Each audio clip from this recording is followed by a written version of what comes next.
Hello guys, welcome back to geeks idea. ये video series related है polity of India और हम पढ़ रहे हैं राइट टू फ्रीडम जो कि आर्टिकल 19 से रिलेटेड है। तो इसमें हमने दो टॉपिक्स कवर किए, freedom of speech and expression, freedom of assemble. तो आगे बढ़ते हैं। आगे बढ़ने से पहले ज़रूर सब्सक्राइब कीजिए मेरे इस चैनल को। तो आज का सबसे पहले टॉपिक है आर्टिकल 19 क्लास 1 क्लास सी जो कि फ्रीडम ऑफ एसोसिएशन से रिलेटेड है। वीडियो को पॉज करके इसको आराम से पढ़िए तो यहाँ पे समझते हैं। फ्रीडम ऑफ एसोसिएशन का मतलब है कि मैं कोई भी बॉडी ऑफ पर्सनस बना सकता हूँ, मैं ट्रेड यूनियंस बना सकता हूँ, मैं पॉलिटिकल पार्टीज बना सकता हूँ, मैं कोई भी ऑर्गेनाइजेशन कोई भी कंपनी बना सकता हूँ किसी भी इंसान के साथ विद पार्टनर। यानी कि मैं कोई भी एसोसिएशन बना सकता हूँ जिसको बोला जाएगा बॉडी ऑफ पर्सन्स। मैं कोऑपरेटिव सोसाइटी बना सकता हूँ जो कि इंट्रोड्यूस किया गया with the help of 97th constitutional amendment act 2011। ये पूछा जाता है कि कोऑपरेटिव सोसाइटी किस अमेंडमेंट एक्ट के तहत लाया गया। तो ये था freedom of association. Freedom of association यहाँ पे कुछ पॉइंट्स है जिसको हम नहीं कर सकते। यानी कि अगर मुझे फ्रीडम ऑफ एसोसिएशन दिया गया है, मैं कोई भी एसोसिएशन बना सकता हूँ, लेकिन मुझे ये भी राइट है कि मैं कोई भी एसोसिएशन ज्वाइन ना करूँ, जो मर्जी है वो कर सकूँ। अगर या मुझे कोई ज़बरदस्ती नहीं कर सकता कोई एसोसिएशन ज्वाइन करने के लिए। इसी तरह जब मैंने एसोसिएशन बनाई उसकी रिकॉग्निशन के लिए मेरे पास कोई फंडामेंटल राइट नहीं है। एसोसिएशन बनाने के लिए तो फंडामेंटल राइट है, लेकिन उसकी रिकॉग्निशन के लिए मेरे पास कोई फंडामेंटल राइट नहीं है। इसी तरह राइट टू स्ट्राइक, मैंने पहले भी बोला है कि हम स्ट्राइक या लॉकआउट नहीं कर सकते। हम कंपनी को ब्लैकमेल नहीं कर सकते कि हमारी मांगे पूरी करो वरना हम काम नहीं करेंगे, ऐसा नहीं कर सकते। प्रोटेस्ट अलग बात है। तो यहाँ पे कुछ रीजनेबल रिस्ट्रिक्शन है जो कि हर किसी आर्टिकल से रिलेटेड है। यहाँ पे सॉवरेनिटी एंड इंटेग्रिटी, यानी कि इंडिया के खिलाफ कोई भी एसोसिएशन नहीं बना सकते। पब्लिक ऑर्डर को मेंटेन रखना है और मोरालिटी को नज़र में रखना है। एसोसिएशन को मोरालिटी ध्यान में रखनी है। तो ये था फ्रीडम ऑफ एसोसिएशन। आगे बढ़ते हैं आर्टिकल 19 क्लास 1 क्लास डी जो कि फ्रीडम ऑफ मूवमेंट से रिलेटेड है। यहाँ पे वीडियो पॉज करके आराम से पढ़े तो यहाँ पे समझते हैं। फ्रीडम ऑफ मूवमेंट का मतलब क्या है? एक इंसान इंडिया की टेरिटरी में कहीं पे भी जा सकता है, one place to another place जा सकता है, आराम से जा सकता है, नॉर्थ से साउथ जा सकता है, ईस्ट से वेस्ट जा सकता है। इसका मकसद क्या है? इसका मकसद ये है कि इंडिया एक यूनिट है और हर कोई सिटीजन एक जैसा है। India is one unit so far as the citizen are concern. No parochialism. No parochialism का मतलब है रीजनलिज्म को खत्म करना। रीजनलिज्म को खत्म करना, जैसे कि फॉर एग्जांपल हमने मन में रखा है बिहारी, इनको उधर इधर जाने नहीं देते, यानी कि एक साइकी बना के रखी है। तो इस रीजनलिज्म को खत्म करने के लिए ये बोला गया है कि इंसान एक जगह से दूसरी जगह आराम से जा सकता है। यहाँ पे दो चीज़ें, internal movement and external movement. Internal movement से मुराद क्या है? इंटरनल मूवमेंट का मतलब है इंडिया के अंदर मूव करना, यानी कि one state to another state या एक स्टेट में एक रीजन से दूसरे रीजन जाना, इसको बोलते हैं इंटरनल मूवमेंट। इस इंटरनल मूवमेंट को कवर करता है आर्टिकल 19 क्लास 1 क्लास डी जो कि हम पढ़ रहे हैं।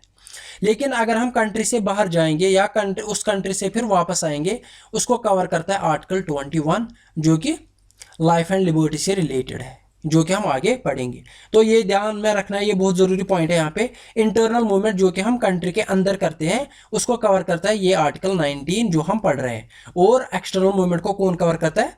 आर्टिकल 21। तो यहाँ पे भी कुछ रीजनेबल रिस्ट्रिक्शंस होंगे। क्या हम कहीं पे भी जा सकते हैं? नहीं, कहीं पे भी नहीं जा सकते। फॉर एग्जाम्पल नागालैंड या बहुत सारी ईस्टर्न स्टेट्स हैं जहाँ के ट्राइबल एरियाज में हम नहीं जा सकते। क्यों? उनकी एक कल्चरल आइडेंटिटी है, उनकी एक लिंग्विस्टिक आइडेंटिटी है, उनके प्रॉपर्टी राइट्स, ट्रेडिशंस और कस्टम्स पे बुनियाद है। हम उनके साथ छेड़छाड़ नहीं कर सकते, हम वहाँ पे प्रॉपर्टी खरीद नहीं सकते, क्योंकि उनकी एक अलग कल्चरल आइडेंटिटी है। उसको प्रिजर्व करने के लिए, उसको प्रोटेक्ट करने के लिए वहाँ पे नहीं जा सकते। ये रीजनेबल रिस्ट्रिक्शन है। Interest of general public, supreme court ने बोला अगर प्रोस्टिट्यूशन को, कोई भी प्रोस्टिट्यूट होगी उसको फ्रीडम ऑफ मूवमेंट नहीं दिया जाएगा बिकॉज ऑफ हेल्थ इश्यूज।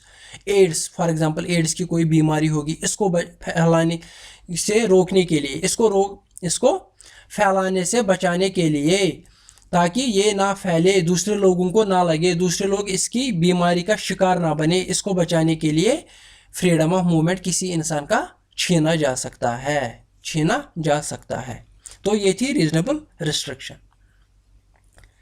आगे बढ़ते हैं, फ्रीडम ऑफ रेजिडेंस जो कि आर्टिकल 19 क्लॉज 1 क्लॉज ई है। यहाँ पे वीडियो पॉज करके इसको आराम से पढ़े और यहाँ पे समझते हैं। रिजाइड का मतलब क्या है? Resided and settle. रिजाइड का मतलब है अगर मैं कहीं जगह पे रह रहा हूँ लेकिन for temporary basis, for temporary basis, ये है रिजाइड करना। अगर मैंने वहां पे घर ले लिया और सेटल हो गया, उसको बोलते हैं सेटल, यानी कि हमेशा के लिए वहीं पे रह रहा हूँ और घर ले लिया, उसको बोलते हैं सेटल। टेम्पररी बेसिस पे बोलता है रिजाइड। मैं इंडिया में किसी भी टेरिटरी में रह सकता हूँ, एक जगह से दूसरी जगह रह के वहां पे सेटल हो सकता हूं। ये है फ्रीडम ऑफ रेजिडेंस जो कि आर्टिकल 19 क्लॉज 1 क्लॉज ई है। तो ये आराम से समझ आता है कि मैं कहीं पे भी रह सकता हूं। इसका मकसद क्या है? जो कंट्री में इंटरनल बैरियर्स है उनको खत्म करना, ईस्ट वेस्ट नॉर्थ साउथ की रीजनलिज्म जो है इसको खत्म करना, स्टेट के अंदर जो ये होते हैं रीजन्स होते हैं उसमें बैरियर्स जो अपने होते हैं उसको खत्म करने के लिए ये सब लाए गए। यानी कि इन हर सिटीजन को बोला गया कि आप एक जगह से दूसरी जगह जाके रह सकते हो। इसमें रीजनेबल इंटरेस्ट क्या है? Reasonable restrictions, interest of general public, वही पब्लिक और एसटीज शेड्यूल्ड ट्राइब्स के इंटरेस्ट को बचाना। यानी कि नागालैंड के एरियाज को हम नहीं जा सकते, वहाँ पे नहीं रह सकते, वहाँ पे प्रॉपर्टी नहीं खरीद सकते क्योंकि उनकी एक अलग कल्चरल आइडेंटिटी है। इसी तरह कोई हैबिचुअल ऑफेंडर होगा, हैबिचुअल ऑफेंडर जिसका अमूमन यानी कि जिसकी आदत होगी जुर्म करना, तो लोग बोलेंगे इसको हम यहाँ पे नहीं रहने देंगे क्योंकि उसका आदत बन गई है चोरी करना या बाकी दूसरे इलीगल काम कर रहे हैं, इसको हम यहाँ पे नहीं रहने देंगे। तो उस बेसिस पे रीजनेबल रिस्ट्रिक्शंस लगाई जा सकती है। तो ये था फ्रीडम ऑफ मूवमेंट जो कि आर्टिकल 19 क्लॉज 1 क्लॉज ई से रिलेटेड है। तो आगे बढ़ते हैं, फ्रीडम ऑफ प्रोफेशन। ये मैं इसलिए जल्दी पढ़ा रहा हूँ क्योंकि ये आराम से समझ आता है, जो कि आर्टिकल 19 क्लॉज 1 क्लॉज जी है। यहाँ पे वीडियो पॉज करके इसको आराम से पढ़े। फ्रीडम ऑफ प्रोफेशन का मतलब है कि मैं कोई भी काम कर सकता हूं to earn livelihood, to earn livelihood. मैं अपना रोजगार कमाने के लिए कुछ भी कर सकता हूं। क्या मैं ड्रग्स बेच सकता हूं? क्या मैं एक्सप्लोजिव्स बेच सकता हूं? क्या मैं ह्यूमन्स की ट्रैफिकिंग कर सकता हूं? नहीं, ये तो इलीगल काम है। यानी कि मैं कुछ भी कर सकता हूं सिवाय इलीगल काम के। जो सरकार ने बोला होगा ये इलीगल है उसको मैं नहीं कर सकता। ट्रेड और business must not be illegal. Trafficking, drugs, explosive ये नहीं कर सकता, ये नहीं कर सकता। ये तो कॉमन सेंस है, ये समझ आता है। तो इस पर रीजनेबल रिस्ट्रिक्शंस क्या लगाई गई है?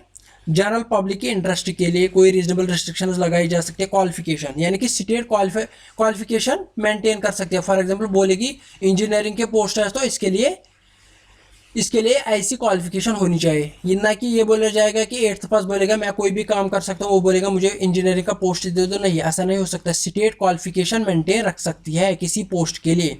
इसी तरह स्टेट कोई भी बिजनेस अपने हाथ में ले सकती है। स्टेट अगर चाहे वो कोई भी ट्रेड या बिजनेस कर सकती है, चाहे सिटीजन को एक्सक्लूड करे पूरी तरह या पार्शियली। टोटली कोई बिजनेस, फॉर एग्जांपल मैन्युफैक्चरिंग की कोई कंपनी बनाएगी, उसमें टोटली स्टेट अपने अंडर कंट्रोल लेगी या सिटीजन्स के पार्टनरशिप में लेगी, सिटीजन्स के साथ पार्टनरशिप में लेगी। तो स्टेट ऐसा कर सकती है। स्टेट अपने हाथ में कोई ट्रेड पूरी तरह से ले सकता है। यह है कुछ रीजनेबल रिस्ट्रिक्शंस किस पे? Freedom of profession, trade, occupation और बिजनेस। तो ये था आर्टिकल 19। होप आपको समझ आया होगा। ये मैंने थोड़ा तेज इसलिए पढ़ा है क्योंकि ये सिंपल थी और समझ आ रही थी सिंपली पढ़ने से। तो ये जो रीजनेबल रिस्ट्रिक्शंस हमने पढ़ी है ये मैंने यहाँ पे कंपाइल की है ताकि आप इसको वन गो में पढ़े। कभी पूछा भी जा सकता है, कभी भूल जाता है इंसान कि वहाँ पे क्या पढ़ा था, यहाँ पे क्या पढ़ा था। तो इसलिए मैंने यहाँ पे वीडियो पॉज करके आराम से पढ़े। ये सेल्फ एक्सप्लेनेटरी है, इसको एक्सप्लेन करने की कोई ज़रूरत नहीं है। वैसे मैंने ये सारा पढ़ा है। तो होप आपको समझ आया होगा। Thank you very much. Channel को सब्सक्राइब करना ना भूले और बेल आइकन दबाना ना भूले। मिलते हैं अगले वीडियो में, तब तक के लिए धन्यवाद।